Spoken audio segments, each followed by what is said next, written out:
तो hey guys, मेरा नाम है एनिमे वोल्टेक्स और मैं चालू करने जा रहा हूँ एक न्यू सीरीज़ जो कि एक मांगा है जिसका नाम है द गॉड्स गेम। और वैसे मैं स्पॉइलर नहीं दूंगा, तो देखते रहिए और अगर आपको पसंद आता है तो लाइक कीजिए और सब्सक्राइब कीजिए। चैप्टर के स्टार्टिंग में हम एक लड़के को देखते हैं जिसकी आंखें पर्पल होती हैं और उसकी आंखों में एक स्टार बना हुआ होता है। फिर वो लड़का बोलता है कि आखिर मैं कहाँ हूँ, नहीं मैं कौन हूँ। फिर हम आगे देखते हैं वो लड़का बोल रहा होता है मुझे कुछ याद क्यों नहीं है, और वो बोलता है मेरा आखिर सर इतना ज़्यादा दर्द क्यों हो रहा है। फिर वो देखता है उसके हाथ चेन से बंधे हुए होते हैं। फिर वो खड़ा होता है और इधर उधर देखता है, लेकिन उसके आसपास का स्पेस बिल्कुल खाली होता है। फिर हम थोड़ी देर बाद का सीन देखते हैं, उसको चलते हुए बहुत ज़्यादा समय हो चुका होता है। फिर हम उसे देखते हैं कि वो हाफ रहा होता है। फिर हम देखते हैं उसे एक जगह कुछ दिखाई देता है। फिर वहाँ पे वो भाग के जाने लगता है। फिर हम देखते हैं कि वो वहाँ जाके हैरानी से खड़ा हो जाता है। उसकी आंखों में डर दिख रहा होता है। वो अपने सामने एक लड़की को मरा हुआ देखता है। ये देखने के बाद वो अपने मुंह पे हाथ रख लेता है। वो इतना ज़्यादा डर जाता है कि वो अपने घुटनों पे आ जाता है। वो बहुत ज़्यादा ही डर चुका होता है। फिर वो एक गहरी लंबी सांस लेता है और फिर हम देखते हैं कि अचानक से उसका चेहरा एकदम सीरियस हो चुका होता है। फिर हमें उसकी आंखें दिखाई जाती हैं जिसमें लड़की का रिफ्लेक्शन दिख रहा होता है। फिर हम देखते हैं कि उसके कंधे पे किसी का हाथ आया हुआ होता है। फिर वो पीछे मुड़ के जल्दी से देखता है। उसके बाद हमें एक और बंदे को दिखाया जाता है जो कि उसे हाथ दे के उठाने की कोशिश कर रहा होता है। फिर हम देखते हैं वो पर्पल आँखों वाला लड़का उससे पूछ रहा होता है कि आखिर तुम कौन हो और तुम्हारा नाम क्या है और हम यहाँ पे कैसे आए और ये जगह कौन सी है और तुमने अपने हाथों से अपनी चेन कैसे उतारी। वो दूसरा बंदा बोल रहा होता है कि जब मैं यहाँ पर आया था तो मेरे हाथों में कोई चेन नहीं थी। फिर हमें कहीं से आवाज़ सुनाई देती है कि पार्टिसिपेंट आइडेंटिफाई हो चुके हैं। फिर हमें दो पेपर्स नीचे गिरते हुए दिखाई जाते हैं। फिर वो दूसरा बंदा चिल्लाते हुए कहता है वो देखो वो क्या है। एक पेपर इस पर्पल आँखों वाले लड़के ने पकड़ लिया होता है। फिर वो लड़का इस कागज़ को देखते हुए कहता है कि आखिर ये क्या है। इन दोनों पेपरों में इनका नाम, एज और इनके बारे में लिखा हुआ होता है।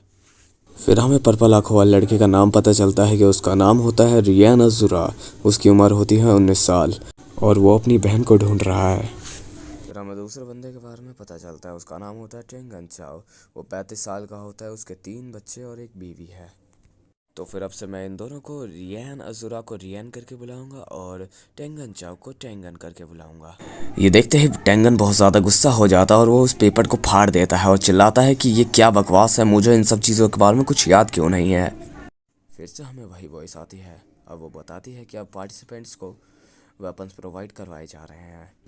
फिर हम देखते हैं कि रियान के हाथ ग्लो कर रहे होते हैं। फिर हम अचानक से देखते हैं एक लंबी सी बड़ी सी सॉर्ड जो कि रियान के हाथों में होती है। हम देखते हैं कि फिर से वो वॉइस आती है। वो बोल रही होती है कि तुम्हारे पास 5 मिनट है अपने अपोनेंट को मारने के लिए। हम देखते हैं कि टेंगन के पास भी एक वेपन आ चुका होता है। फिर से हमें वही वॉइस सुनाई दी जाती है। वो बोल रही होती है अगर तुमने अपने अपोनेंट को नहीं मारा तो तुम्हारे सूट में से करंट रिलीज होगा जिससे तुम मार ही जाओगे। ये सुनने के बाद रियान एकदम हैरान हो जाता है। फिर से हमें वही वॉइस सुनाई दी जाती है। वो बोलती है कि तुम लोगों का गॉड्स गेम में स्वागत है।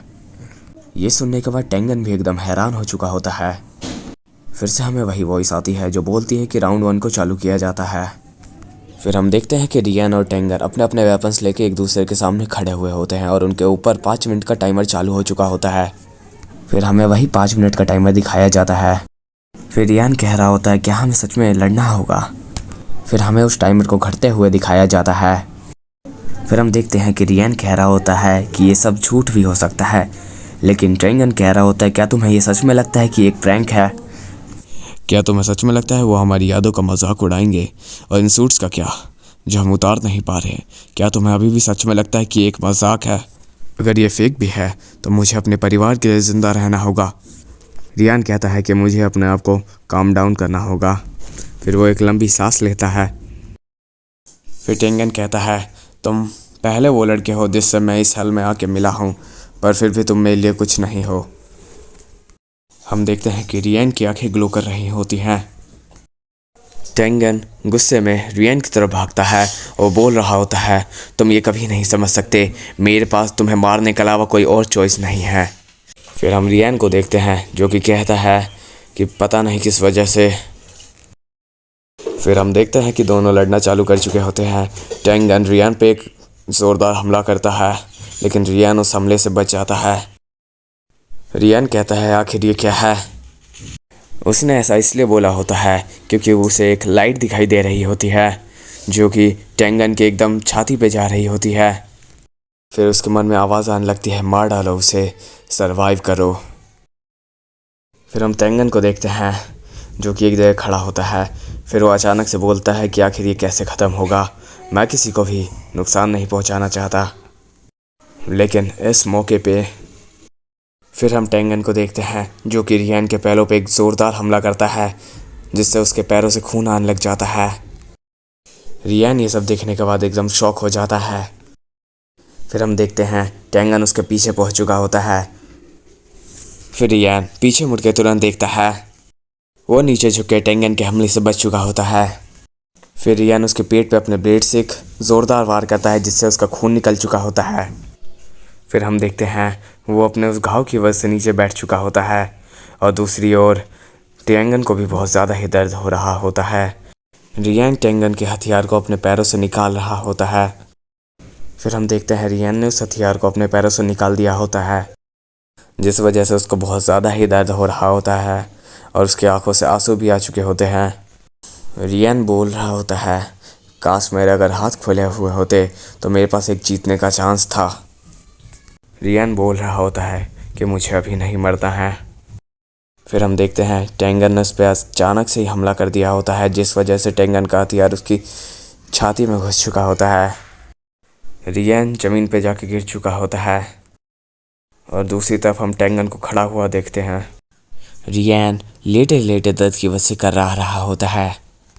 फिर हम टेंगन को देखते हैं जो कि रियान की ब्लेड उठाते हुए बोल रहा होता है कि मैं बहुत ज़्यादा ही लकी हूँ क्योंकि तुम्हारे हाथ जंजीरों से बंधे हुए हैं। फिर हम टेंगन को देखते हैं जो कि बोल रहा होता है कि अब मैं सरवाइव करूँगा। फिर हम देखते हैं रियान मन ही मन बोल रहा होता है कि क्या मैं टेंगन को मार भी पाऊँगा।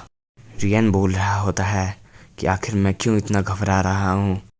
फिर हम देखते हैं रियान को फिर से वही लाइट दिखाई दी होती है जो कि टेंगन के गले तक जा रही होती है। फिर उससे एक आवाज़ आती है, हम लोग अनजान हैं, अगर मुझे अपने और उसमें से किसी को चुनना होगा तो मैं खुद को चुनूँगा। फिर हम रियान को देखते हैं जिसकी आंखें कुछ ज़्यादा ही ग्लो कर रही होती हैं। रियान को फिर से वो आवाज़ आती है, मार डालो, आखिर तुम घबरा किस लिए रहे हो। फिर हम देखते हैं टेंगन ने एक ज़ोरदार हमला रियान पे किया होता है, लेकिन रियान उस हमले से बच चुका होता है। ये देख के टेंगन एकदम हैरान हो चुका होता है। फिर हम देखते हैं रियान टेंगन के और एकदम झपट्टा मारता है और उसके गले में एक हथियार घुसा दिया होता है। इस वजह से टेंगन के गले से बहुत ज़्यादा ही खून निकल रहा होता है। फिर हम देखते हैं रियान ने अपने जंजीरों से उसका गला पकड़ लिया होता है। रियान उन चेनों की मदद से टेंगन का गला दबा रहा होता है और टेंगन गिड़गिड़ाता है कि मुझे छोड़ दो। हम देखते हैं कि रियान टेंगन से आई एम सॉरी बोल रहा होता है। फिर हम देखते हैं रियान ने टेंगन का गला एकदम घोट दिया होता है और उसे मार डाला होता है। रियान टेंगन की लाश के ऊपर अपने पैर धर के खड़ा हुआ होता है। फिर उसके बगल में जाके वो बैठ जाता है। फिर हम देखते हैं रियान टेंगन की जेब से एक पेपर निकाल रहा होता है। रियान उस पेपर को पढ़ रहा होता है। उस पेपर में टेंगन के बारे में लिखा हुआ होता है कि उसकी एज कितनी है, उसके बच्चे और उसकी बीवी के बारे में। फिर हम देखते हैं रियान अपने मन में कुछ सोच रहा होता है।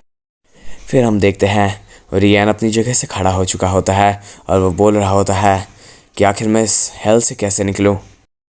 फिर हम उस काउंटडाउन को देखते हैं जो कि 5 सेकंड पे जाकर रुक चुका होता है। फिर हमें आसमान में एक तेज की रोशनी दिखाई जाती है।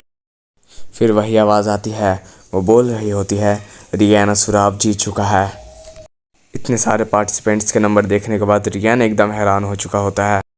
फिर हमें वो आवाज़ फिर से सुनाई देती है जो कि अपने आप को एक गॉड बोल रही होती है। तो गाइस ये पार्ट ख़त्म हो चुका है और नेक्स्ट पार्ट के लिए कमेंट करें, और अगर आपको ये पार्ट पसंद आता है तो लाइक करें और सब्सक्राइब कर दें चैनल को हमारे, क्योंकि अब ये हफ्ते में 2 वीडियोस तो आएंगे इसकी। और मैं ये बता दूं कि जो हमारा रियान अज़ुरा है वही इस कहानी का मेन कैरेक्टर है।